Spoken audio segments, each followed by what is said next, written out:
মৰমৰ নৱমমান শ্ৰেণীৰ ছাত্ৰ ছাত্ৰীসকল তোমালোকৰ এক্সাৰসাইজ 7.3 ৰ কোৱেশ্চন নম্বৰ 4 লৈকে কৰি দিয়া হৈছে আজি কোৱেশ্চন নম্বৰ 5 টো তোমালোকে লক্ষ্য কৰা ABC এটা সমদ্বিবাহু ত্ৰিভুজ যত AB = AC AP পাৰপেণ্ডিকুলাৰ আপন BC আঁকি দেখুওৱা যে এংগল B = C ঠিক আছে কোৱেশ্চনটো বুজি পাইছা এতিয়া মই তোমালোকক এটা সমদ্বিবাহু ত্ৰিভুজ আঁকি দেখুৱাইছো ৰবা সিধা নহয় যদিও সিধা বুলি ধৰি লবা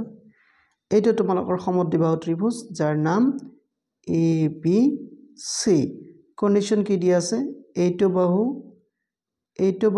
বাহুৰ সমান বুলি তোমালোকক দিয়া আছে ফাইন এতিয়া কি আছে AP তোমালোকৰ AP যে আছে AP পাৰপেণ্ডিকুলাৰ আপন ইয়াত P বিন্দু AP পাৰপেণ্ডিকুলাৰ আপন BC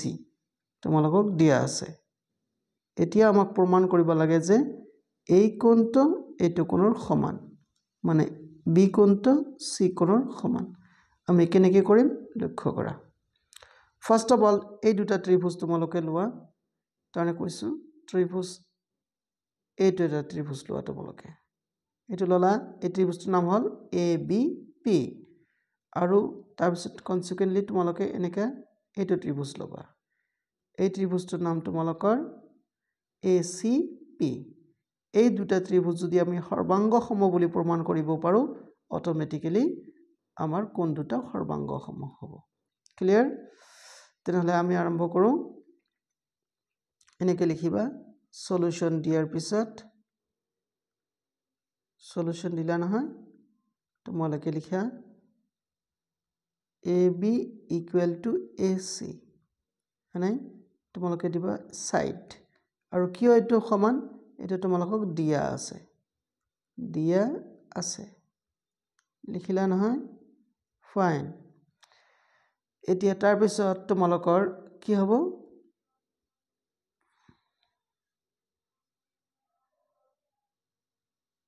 ৰাইট হ'বনে নিশ্চয় হ'ব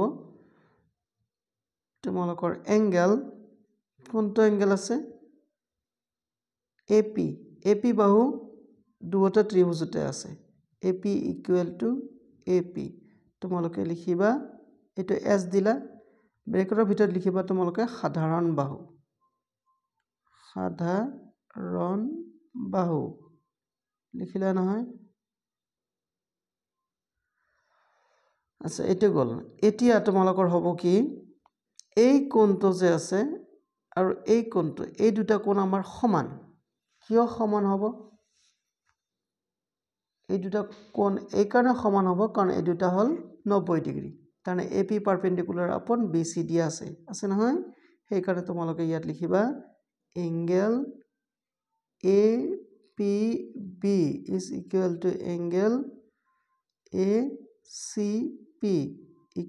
90 ডিগ্ৰী এইটো তোমালোকে লিখিবা A কন্ডিশন তেনেহলে তিনটা কন্ডিশন তোমালোকে ইতিমধ্যে পাই গলা নহয় যেহেতু তোমালোকে তিনটা কন্ডিশন পাই গলা সেই কাৰণে আমি লিখিব পাৰো কি which implies angle ABP is equal to angle ACP condition to কি হ'ব তোমালোকৰ SAS শৰ্ত মতে তোমালোকে লিখি দিলা হৈ গল আৰু এইটো কি বুজায় ABP মানে তোমালোকৰ কি কোণ বুজায় এংগল B বুজায় আৰু ACP কি বুজায় এংগল C তাৰপিছত তোমালোকে লিখিলা প্ৰুভড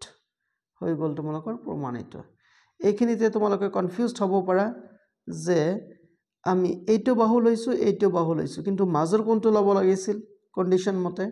কিন্তু নহয় এইবিলাক কন্ডিশন নোহোৱাকৈও আমি তেনেকৈ প্ৰমাণ কৰিব পাৰি তোমালোকে হেতুলৈ কনফিউজ হ'ব নালাগে ফাইন আশা কৰিছো ভিডিওটো ভাল পাবা লাইক কমেন্ট শেয়াৰ কৰিবা আৰু প্লিজ মোৰ চেনেলটো সাবস্ক্ৰাইব কৰিবা সোৱাৰ কাৰণে ধন্যবাদ